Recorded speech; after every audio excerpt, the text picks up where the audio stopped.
Hi ನಮಸ್ತೆ ವೀಕ್ಷಕರೇ, ದುಬಾರಿ ಶೌಚಾಲಯ ವಿಶೇಷ ಕಾರ್ಯಕ್ರಮದಲ್ಲಿ ತಮಗೆಲ್ಲ ಸ್ವಾಗತ. ಅಂದ ಹಾಗೆ ಈ ದುಬಾರಿ ಶೌಚಾಲಯ ಇರೋದು ನಮ್ಮ ಉಡುಪಿಯಲ್ಲಿ. ಅಂತಿಂತ ದುಬಾರಿ ಶೌಚಾಲಯ ಇದು 3.5 ಕೋಟಿ ಅಂದರೆ ಸುಮಾರು 3.5 ಕೋಟಿ ಖರ್ಚು ಮಾಡಿ ನಗರಸಭೆಯ ಕೃಪಾಪೋಷಿತವಾಗಿ ಕಟ್ಟಿರುವಂಥದ್ದು. ಸುಮಾರು 600 ಜನ ಬಿಜಾಪುರದವರಿಗೆ ಶೌಚಾಲಯ ಮಾಡೋದಕ್ಕಷ್ಟೇ ಉಪಯೋಗ ಆಗ್ತಾ ಇದೆ, ಬಿಟ್ಟರೆ ಅದರಲ್ಲಿ ಬೇರೆ ಯಾವುದೇ ಕೆಲಸಗಳಾಗ್ತಾ ಇಲ್ಲ ಅನ್ನುವಂಥದ್ದು.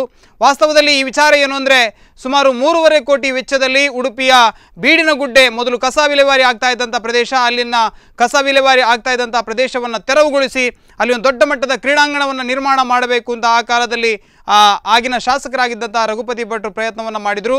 ಆದರೆ ಇವತ್ತು ಅಲ್ಲಿ ಕ್ರೀಡಾಂಗಣದ ಎದುರು ಭಾಗದಲ್ಲಿ ಒಂದು ರಂಗಮಂಟಪದ ರೀತಿಯಲ್ಲಿ ನಿರ್ಮಾಣವನ್ನೇನೋ ಮಾಡಿದ್ದಾರೆ. ಆದರೆ ಸುಮಾರು 1 ವರ್ಷದಿಂದ ಇದರಲ್ಲಿ ಯಾವುದೇ ಕಾರ್ಯಕಲಾಪಗಳು ನಡೀತಾ ಇಲ್ಲ ಅನ್ನುವಂಥದ್ದು. ಕೇವಲ ಕುಡುಕರಿಗೆ ಅಥವಾ ಬೀದಿ ನಾಯಿಗಳಿಗೆ ಮಲಗೋದಕ್ಕೆ ಇದು ಉಪಕಾರ ಆಗಿದೆ, ಬಿಟ್ಟರೆ ಬೇರೆ ಯಾವುದೇ ಕೆಲಸ ಕಾರ್ಯಗಳಿಗೆ ಇದು ಉಪಯೋಗ ಆಗಿಲ್ಲ ಅನ್ನುವಂಥದ್ದು ಬಹಳ ಪ್ರಮುಖವಾಗಿ. ಇದನ್ನು ಬಹಳ ಮುತುವರ್ಜಿಯಿಂದ ನಗರಸಭೆ ನಿರ್ಮಾಣವನ್ನೇನೋ ಮಾಡಿದೆ. ಆದರೆ ಅದರೊಳಗಿನ ಎಲ್ಲ ವಸ್ತುಗಳನ್ನು ಕೂಡ ಇತ್ತೀಚೆಗೆ ಕೆಲವು ಗುಜರಿಯವರು ಮತ್ತು ಆ ಭಾಗದಲ್ಲಿ ಹೋಗ್ತಾ ಇರುವಂಥ ಅಲೆಮಾರಿಗಳೆಲ್ಲ ಲೂಟಿ ಮಾಡಿಕೊಂಡು ಹೋಗ್ತಾ ಇದ್ದಾರೆ. ನಗರಸಭೆ ಇದಕ್ಕಾಗಿ ಯಾವುದೇ ರೀತಿಯಾದಂಥ ಕ್ರಮವನ್ನು ಕೂಡ ಕೈಗೊಳ್ಳಿಲ್ಲ ಅನ್ನುವಂಥದ್ದು. ಈ ಎಲ್ಲ ವಿಚಾರವಾಗಿ ನಮ್ಮೊಂದಿಗೆ ಮಾತುಕತೆಯನ್ನು ಮಾಡೋದಕ್ಕಾಗಿ, ಇದರ ವಾಸ್ತವ ವಿಚಾರವನ್ನು ಹಂಚಿಕೊಳ್ಳೋದಕ್ಕಾಗಿ ಈ ಒಂದು ಕ್ರೀಡಾಂಗಣದ ಬಗ್ಗೆ ಅಧಿಕಾರಯುತವಾಗಿ ಮಾತನಾಡಬಲ್ಲಂಥ ಮಾಜಿ ಶಾಸಕರಾದಂಥ ರಘುಪತಿ ಭಟ್ ಅವರು ನಮ್ಮೊಂದಿಗಿದ್ದಾರೆ. ಅವರನ್ನು ಕಾರ್ಯಕ್ರಮಕ್ಕೆ ಬರಮಾಡಿಕೊಳ್ತಾ ಇದ್ದಾರೆ. ಸರ್ ನಮಸ್ತೆ. ನಮಸ್ತೆ ಸರ್, ಒಟ್ಟಿನಲ್ಲಿ ಈ ಒಂದು ರಂಗಮಂಟಪ ಅಂತ ಹೇಳ್ತಾರೆ, ಕೆಲವರು ಕ್ರೀಡಾಂಗಣ ಅಂತ ಹೇಳ್ತಾರೆ, ಸಭಾಂಗಣ ಅಂತ ಹೇಳ್ತಾರೆ. ಆದರೆ ಇದಕ್ಕೆ ಅನುದಾನವನ್ನು ಬಿಡುಗಡೆ ಮಾಡಿರುವಂಥ ತಮ್ಮ ಸಮಯದಲ್ಲಿ ಅಂತ ತಾವು ಹೇಳ್ತಾ ಇದ್ದೀರಿ. ಈ ಯಾವ ಯೋಜನೆಗಾಗಿ ಇದು ಬಿಡುಗಡೆ ಆಯಿತು? ನೋಡಿ, ಇಲ್ಲಿ ನಿಮಗೆಲ್ಲ ಗೊತ್ತಿದೆ, ಭಾಳ 30-35 ವರ್ಷದ ಸಮಸ್ಯೆ ಉಡುಪಿ ನಗರದ್ದು. ಒಂದು ಡಂಪಿಂಗ್ ಯಾರ್ಡ್ ಇತ್ತು. ಅಂದರೆ ಮುಂಚೆ ಕೇವಲ 12 ವಾರ್ಡ್ ಮಾತ್ರ ಇರುವಾಗ ಏನು ನಗರಸಭೆ ಸಣ್ಣದಿತ್ತು 69ನೇ ಇಸ್ವಿದ್ದು. ಆಗಕ್ಕೆ ಅಂತ ಒಂದು ಸಣ್ಣದು ಒಂದು ಡಂಪಿಂಗ್ ಆಗಿತ್ತು. ಆಮೇಲೆ ಯಾವ ಕಾಲದಲ್ಲಿ 35 ವರ್ಷ ಭರವಸೆ ಮಾತ್ರ ಇತ್ತು, ಡಂಪಿಂಗ್ ಯಾರ್ಡ್ ಶಿಫ್ಟ್ ಆಗಿರಲಿಲ್ಲ. ನಮ್ಮ ಕಾಲದಲ್ಲಿ ನಾವು ಡಂಪಿಂಗ್ ಯಾರ್ಡನ್ನು ವೈಜ್ಞಾನಿಕ ಸಂಸ್ಕರಣಾ ಘಟಕ ಅಂತ ಕರ್ವಾಲಲ್ಲಿ ಮಾಡಿ ಅಲ್ಲಿ ಶಿಫ್ಟ್ ಮಾಡಿ ಒಂದು 7.5 ಕೋಟಿಯಲ್ಲಿ ಅಲ್ಲಿ ವೈಜ್ಞಾನಿಕ ಸಂಸ್ಕರಣಾ ಘಟಕ ಮಾಡಿದ ಮೇಲೆ ಇಲ್ಲಿ ಒಂದು ಏನು ಮಾಡಬೇಕು ಅಂತ ಹೇಳುವಂಥ ಚರ್ಚೆ ಬಂದಾಗ ನಮ್ಮ ಹಿಂದೆ ಅಜ್ಜರ್ ಕಾರ್ಡ್ನಲ್ಲಿ ಕ್ರಿಕೆಟ್ ಆಡುವವರಿಗೆ ಎಲ್ಲರೂ ಆಡುವವರಿಗೆ ಅವಕಾಶ ಇತ್ತು. ಈಗ ಅಜ್ಜರ್ ಕಾರ್ಡನ್ನು ನಮ್ಮ ಕಾಲದಲ್ಲಿ ಅದನ್ನು ಕ್ರೀಡಾಂಗಣ ಮಾಡಿದ್ದೇವೆ, ಅದು ಅಥ್ಲೆಟ್ಸ್ಗೆ ಮಾತ್ರ. ಈಗ ಸಿಂಥೆಟಿಕ್ ಟ್ರ್ಯಾಕ್ ಮಾಡಿದ್ದೇವೆ. ಈಗ ಯಾವುದಾದ್ರೂ ಕ್ರಿಕೆಟಲ್ಲಿ ಆಡಲಿಕ್ಕೆ ಸರಿಯಾದಂಥ ಗ್ರೌಂಡ್ ಇಲ್ಲ, ಒಂದನೇದು. ಎರಡನೇದು, ಯಾವುದಾದ್ರೂ ರಾಷ್ಟ್ರೀಯ ನಾಯಕರುಗಳು ಬಂದರೆ ಸಾರ್ವಜನಿಕ ಮೈದಾನ ಒಂದು ಇಲ್ಲ, ಸರ್ಕಾರದ್ದು ಅಂತ ಹೇಳುವಂಥದ್ದಿಲ್ಲ. ನಾವು MGMನವ್ರ ಹತ್ರ ಕೇಳ್ಕೊಳ್ಬೇಕು, ಇಲ್ದಿದ್ರೆ ಆದಿ ಉಡುಪಿ ಮಿಲಿಟರಿಯವರಿಗೆ ಸೇರ್ತಾ ನಮ್ಮದು ಉಡುಪಿಯಲ್ಲಿ ಇಲ್ಲ. ಸೊ ಹಾಗಾಗಿ ಇದನ್ನು ಸಾರ್ವಜನಿಕ ಒಂದು ಮೈದಾನ ಕಮ್ ಒಂದು ಕ್ರಿಕೆಟ್ನ ಒಂದು ಸ್ಟೇಡಿಯಂ ಮಾಡಬೇಕು ಅಂತ ಹೇಳುವಂಥ ಉದ್ದೇಶದಿಂದ ನಾವು ಭಾಳ ಚಿಂತನೆ ಮಾಡಿ ಅದನ್ನು ಪ್ರಾರಂಭ ಮಾಡಿದ್ದು. ನಮ್ಮ ಉಡುಪಿ ನಗರಸಭೆಯಿಂದ ಆಗ ರಾಜ್ಯ ಸರ್ಕಾರದಿಂದ ಕೊಟ್ಟಂಥ ಅನುದಾನದಿಂದ 3.5 ಕೋಟಿಯನ್ನು ಇಟ್ಟು ಪ್ರಾರಂಭಿಕದ 3.5 ಕೋಟಿಯಲ್ಲಿ ಆಗೋದಿಲ್ಲ ನಮಗೂ ಗೊತ್ತಿದೆ. 3.5 ಕೋಟಿಯಲ್ಲಿ ಪ್ರಾರಂಭಿಕದಲ್ಲಿ ಒಂದು ಬಯಲು ರಂಗಮಂದಿರ ಮತ್ತು ಅದಕ್ಕೆ ಸಂಪೂರ್ಣವಾಗಿ ಒಂದು ಸ್ಟೇಡಿಯಂ ಆಗುವಂಥ ರೀತಿಯ ಒಂದು ಕಾಂಪೌಂಡ್ ವಾಲ್ಗಳನ್ನು ಮಾಡಬೇಕು ಅಂತ ಹೇಳುವಂಥ ಯೋಚನೆಯನ್ನು ಇಟ್ಕೊಂಡು ಪ್ರಾರಂಭ. ಯಾವ ಇಸ್ವಿಯಲ್ಲಿ ಆಯಿತು ಇದು? 2012ನೇ ಇಸ್ವಿಯಲ್ಲಿ. 2012ನೇ ಇಸ್ವಿಯಲ್ಲಿ ಅದು ಪ್ರಾರಂಭ ಆಯಿತು. ನಾವು ಅಂದರೆ ನಮ್ಮ ನಗರಸಭೆ ಇರುವಂಥ ಸಂದರ್ಭದಲ್ಲಿ ನಾವು 2012ನೇ ಇಸ್ವಿಯಲ್ಲಿ ಆ ಯೋಜನೆಯನ್ನು ಪ್ರಾರಂಭ ಮಾಡಿತ್ತು. ಸೊ ಇಲ್ಲಿ ಸಮಸ್ಯೆ ಏನು ಬಂದದ್ದು ಅಂದರೆ, ಈಗ ಇಷ್ಟು ಹಾಳಾಗಲಿಕ್ಕೆ ಕಾರಣ ಇಲ್ಲಿ ತಪ್ಪು ಯಾವುದು ಅಂತ ಕೇಳಿದರೆ, ಆ ಮೂಲ ಒಂದು ಏನು ಎಸ್ಟಿಮೇಟ್ ಇದೆ ಅಥವಾ ಮೂಲವಾದಂಥ ಟೆಂಡರ್ ಇದೆ ಅದನ್ನು ಬದಲಾವಣೆ ಮಾಡಿ ಇವರು ಅದನ್ನು ಬೇರೆ ರೀತಿ ಮಾಡಿದರು. ದೇವಾಡಿಗರ ಸಭಾಭವನದಿಂದ ಬರುವಂಥ ರಸ್ತೆಯನ್ನು ಸ್ಟ್ರೈಟ್ ತೆಗೆದುಕೊಂಡು ಹೋಗಿ ಅಲ್ಲಿಂದ ಕೆಳಗೆ ಸ್ವಲ್ಪ ಈಗೆಲ್ಲ ಅನ್ಆಥರೈಸ್ಡ್ ಕನ್ಸ್ಟ್ರಕ್ಷನ್ಸ್ ಎಲ್ಲ ಇದೆ, ಅದನ್ನು ಎಕ್ವಿಷನ್ ಮಾಡಿ ಆ ರಸ್ತೆಯನ್ನು ಸೀದಾ ಕೆಳಗೆ ಹೋಗಬೇಕು ಅಂತ ಹೇಳುವಂಥದ್ದು ನಮ್ಮ ಮೂಲ ಪ್ಲ್ಯಾನ್. ಅದೇ ರೀತಿ ಎಸ್ಟಿಮೇಟು ಆಗಿದೆ. ಸೊ ಆಮೇಲೆ ಏನಾಯಿತು, ನಾವು ಕೆಲಸವನ್ನು ಪ್ರಾರಂಭ ಮಾಡಿದ್ದು. ಆಗ ನಾನು ಶಾಸಕನಾಗಿದೆ, ನಮ್ಮ ನಗರಸಭೆ ಇತ್ತು. ಕೆಲಸ ಪ್ರಾರಂಭ ಮಾಡುವಾಗ ಹಿಂದೆ ಡಂಪಿಂಗ್ ಯಾರ್ಡಲ್ಲಿ ಸೇರ್ಕೊಂಡಿದ್ದಂಥ ಪ್ರದೇಶ ಒಂದು ಅಭಿವೃದ್ಧಿ ಆಗ್ತಾ ಬರುವಾಗ ಒಬ್ಬರು ಖಾಸಗಿಯವರದ್ದು ಅಂತ ಬಂತಲ್ಲಿ ಒಂದು 20 ಸೆನ್ಸ್, 40 ಸೆನ್ಸ್ ಇದೆ. ಅದ್ರ 20 ಯಾರು ಇರಲಿಲ್ಲ, ಯಾರಿಗೂ ಗೊತ್ತಿರಲಿಲ್ಲ. ನಾವು ಕ್ಲೀನ್ ಮಾಡ್ತಾ ಬರುವಾಗ ಅವ್ರಿಗೆ ಯಾರೋ ಸರ್ವೆ ಮಾಡಿದಾಗ ಹೇಳಿದ್ರು ಇರ್ಬೇಕು, ಅವರಿಗೆ ಮೆಸೇಜ್ ಕೊಟ್ಟು ಹೈದರಾಬಾದ್ನವ್ರು ಯಾರೋ ಒಬ್ರು ಬಂದರು, ನಿಲ್ಲಬೇಕು ಅಂತ ಗಲಾಟೆ ಮಾಡಿದ್ರು. ನಮಗೂ ಗೊತ್ತಿಲ್ಲ. ನೋಡುವಾಗ ಕಡೆಗೆ ರೆಕಾರ್ಡ್ ನೋಡುವಾಗ ಅದರಲ್ಲಿ 20 ಸೆನ್ಸ್ ಜಾಗ, ಅವರ 40 ಸೆನ್ಸ್ನ ಜಾಗದ ಪೈಕಿ 20 ಸೆನ್ಸ್ ಜಾಗ ಖಾಸಗಿಯವರದ್ದು ಬರ್ತದೆ ಅಂತ ಹೇಳುವಂಥದ್ದು ಬಂತು. ಆಗ ನಾವು ತುರ್ತಾಗಿ ಚರ್ಚೆಯನ್ನು ಮಾಡಿತ್ತು. ಆಗ ನಗರಸಭೆಯ ಕಮಿಷನರು ಗೋಕುಲ್ದಾಸ್ ನಾಯ್ಕರು ನಾವೆಲ್ಲ ಒಂದು ಯೋಚನೆ ಮಾಡಿತ್ತು, ಅದನ್ನು ಎಕ್ವಿಷನ್ ಮಾಡ್ಕೊಳ್ದಿದ್ರೆ ನಮಗೆ ಗ್ರೌಂಡ್ ಸಣ್ಣದಾಗ್ತದೆ. ಅದನ್ನು 20 ಸೆನ್ಸನ್ನು ನಗರಾಭಿವೃದ್ಧಿ ಇಲಾಖೆಯಲ್ಲಿ ಈ 15% ನಾವು ಸಿಂಗಲ್ ಲೇಔಟ್ಗೆ ಇದು ತಗೊಳ್ತೇವೆ, ಏನು ಸೆಸ್ ತಗೊಳ್ತೇವೆ, ಹಣ ತಗೊಳ್ತೇವೆ. ಅದು ಸರ್ಕಾರದ ಕಾನೂನು ಪ್ರಕಾರ ಭೂಸ್ವಾಧೀನಕ್ಕೆ ಬಿಟ್ಟರೆ ಬೇರೆ ಯಾವುದಕ್ಕಾಗುದಿಲ್ಲ. ಅದು ಓಪನ್ ಅಂಡ್ ಪಾರ್ಟಿಸಿಪೇಸಿ ಮಾತ್ರ ತಗೊಳ್ಬೇಕು, ನಿಮಗೆ ರಸ್ತೆ ಅಗಲಕ್ಕೆ ತಗೊಳ್ಳಿಕ್ಕೆ ಆಗುದಿಲ್ಲ. ಅದು ನಮ್ಮ ಹತ್ರ 13 ಕೋಟಿ ರೂಪಾಯಿ ಅಲ್ಲಿ ಬಿದ್ಕೊಂಡಿತ್ತು. ಅದರ ಹಣವನ್ನು ಉಪಯೋಗ ಮಾಡಿಕೊಂಡು ನಗರಾಭಿವೃದ್ಧಿ ಪ್ರಾಧಿಕಾರನ ಎಕ್ವಿಷನ್ ಮಾಡಿಕೊಂಡು ಮುಂದೆ ತಗೊಂಡು ಹೋಗುವ ಅಂತ ನಿರ್ಧಾರ ಆಗಿತ್ತು ಆ ಕಾಲದಲ್ಲಿ. ದುರ್ದೈವಶಾತ್ ಆಗ ನಮ್ಮದು ನಗರಸಭೆಯ ಚುನಾವಣೆ ಬಂತು, ಸಡನ್ ಆಗಿ ಬಂತು. ಆಗ ಆ ಡಿಸಿಷನನ್ನು ಜಾರಿಗೆ ತರಲಿಕ್ಕಾಗಲಿಲ್ಲ. ನಾವು ಓರಲಿ ಮಾತುಕತೆ ಮಾಡ್ಕೊಂಡು ಹೀಗೆ ಮಾಡಬೇಕು ಅಂತ ಹೇಳುವಂಥದ್ದಿತ್ತು, ಅದನ್ನು ಮಾಡಲಿಕ್ಕಾಗಲಿಲ್ಲ. ನಗರಸಭೆ ಚುನಾವಣೆ ಬಂತು. ನಗರಸಭೆ ಚುನಾವಣೆ ಆದಂಥ ತಕ್ಷಣದಲ್ಲಿ ವಿಧಾನಸಭಾ ಚುನಾವಣೆ ಬಂತು. ನಾನು ಮತ್ತೊಮ್ಮೆ ಶಾಸಕನಾಗಲಿಲ್ಲ. ನಾನು ಆಮೇಲೆ ಶಾಸಕರಿಗೆ ವೈಯಕ್ತಿಕವಾಗಿಯೂ ಹೇಳಿದೆ, DC ಅವರನ್ನು ಭೇಟಿಯಾಗಿ ಹೇಳಿದೆ ಇದನ್ನು. ಆಮೇಲೆ ಬಂದಂಥ ಸರ್ಕಾರ, ಆಗಿದ್ದಂಥ ಅಧಿಕಾರಿಗಳು ಏನು ಮಾಡಿದರು ಅಂತ ಹೇಳಿದರೆ, ಆ ಭೂಸ್ವಾಧೀನ ಪ್ರಕ್ರಿಯೆಯನ್ನು ಬಿಟ್ಟರು. ರಸ್ತೆಯನ್ನು ಮತ್ತೆ ಪುನಃ ಈ ಗ್ರೌಂಡನ್ನು ಅರ್ಧ ಮಾಡಿದರು. ಅಲ್ಲಿಗೆ ಗ್ರೌಂಡಿನ ಮಧ್ಯದಲ್ಲಿ ರಸ್ತೆ ತಗೊಂಡು ಹೋದ್ರು. ಮತ್ತೆ ಒಂದು 98 ಸೆನ್ಸ್ ಜಾಗ ಉಳಿದದ್ದನ್ನು ಆಫೀಸರ್ಸ್ ಕ್ಲಬ್ನವ್ರಿಗೆ ಕೊಟ್ಟರು. ಅಲ್ಲಿಂದ ಆಫೀಸರ್ಸ್ ಕ್ಲಬ್ ಅಂದ್ರೆ ಏನಿದು?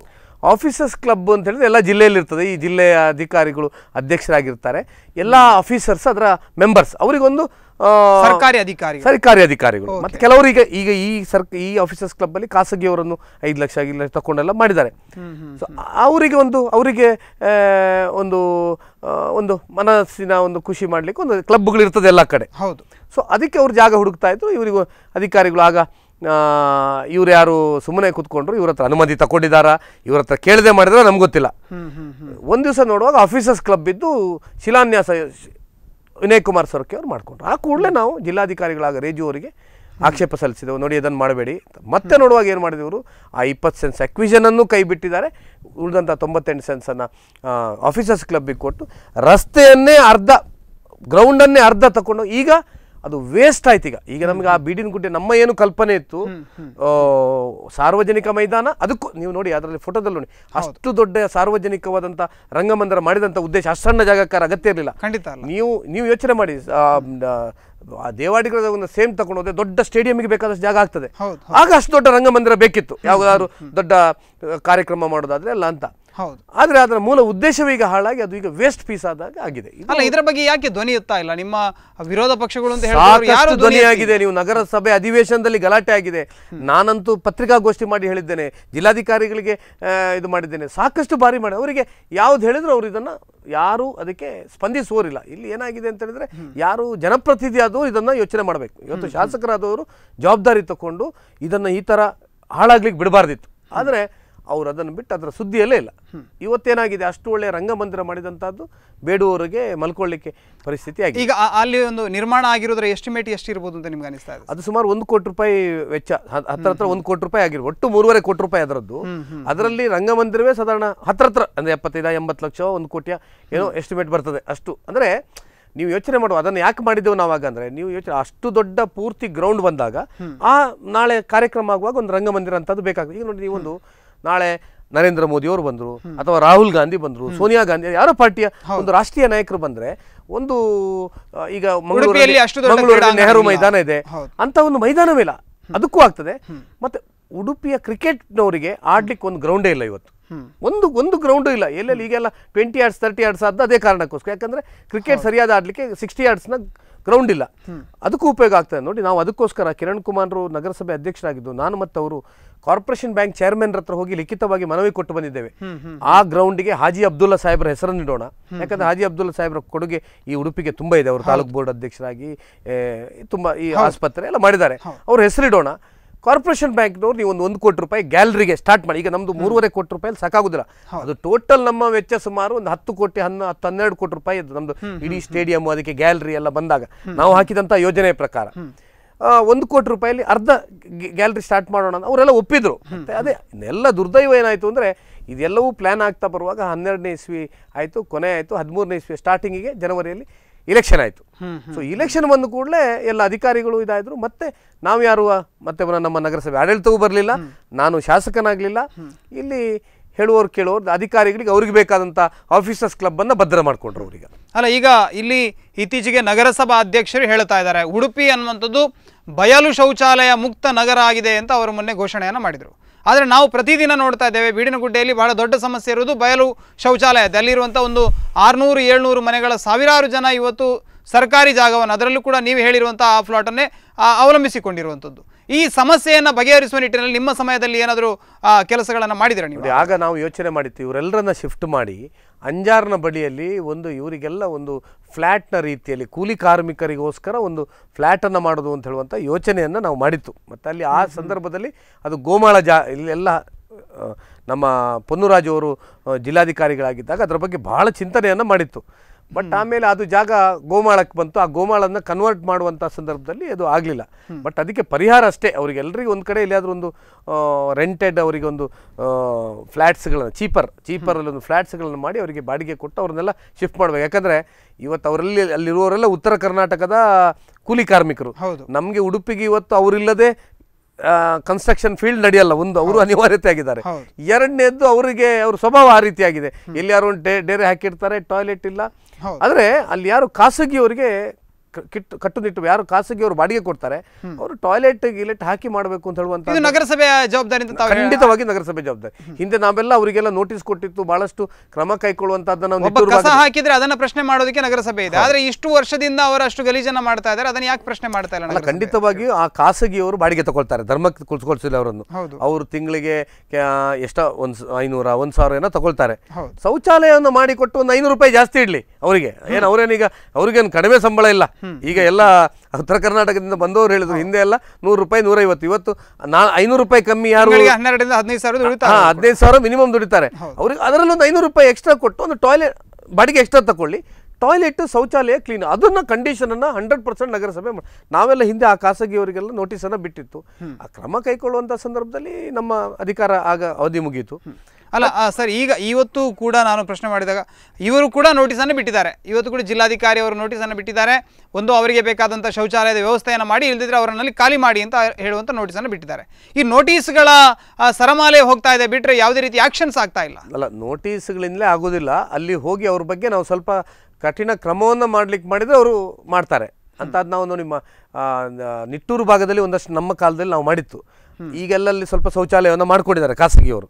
ನಾವು JCB ತಗೊಂಡು ಹೋಗಿ ಅದನ್ನೆಲ್ಲ ಎಬ್ಬಿಸ್ಲಿಕ್ಕೆ ಅಂತ ಹೋದಾಗ ಅವ್ರು ಬಂದರು, ಕಡೆಗೆ ನಮ್ಮ ಹತ್ರ ಕಾಂಪ್ರಮೈಸ್. ನೀವು ನಮ್ದು ಒಂದೇ ನಿಮ್ಮದು ಒಂದು ಸಣ್ಣ ಅವರಿಗೆ ಅಟ್ಲೀಸ್ಟ್ ಉಳಿಲಿಕ್ಕೆ ಯೋಗ್ಯವಾಗಂಥ ಒಂದು ಶೆಡ್ಗಳನ್ನಾರು ಮಾಡಿ ಕಡ್ಡಾಯವಾಗಿ ಶೌಚಾಲಯ ಮಾಡಿ. ನಿಟ್ಟೂರಲ್ಲೆಲ್ಲ ಸ್ವಲ್ಪ ಮಾಡಿದ್ರು ನಮ್ಮ ಕಾಲದಲ್ಲಿ. ಆಗ ಇಲ್ಲಿ ಆ ಬೈಡಿನಗುಡ್ಡೆ ಅಂತ ಹಾಗೆ ಉಳಿದು ಹೋಗಿದೆ.